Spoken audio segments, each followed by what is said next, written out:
Thank you, Grant. Local food banks often rely on the federal government to tell them who needs the most help.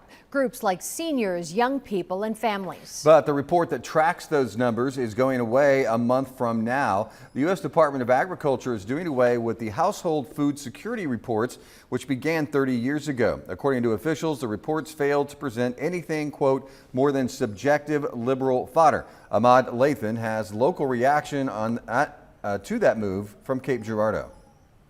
Data really does support the stories that we hear.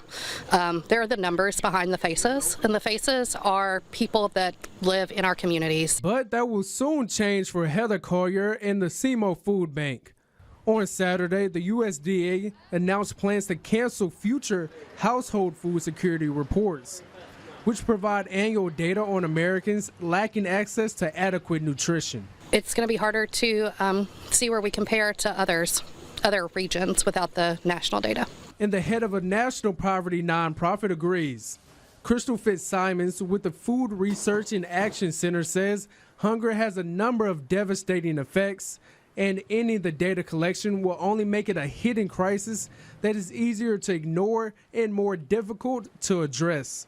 Collier tells me losing access to the USDA report will not change the way her organization helps the 16 counties it serves. We want to make sure that everybody in Southeast Missouri has the food they need.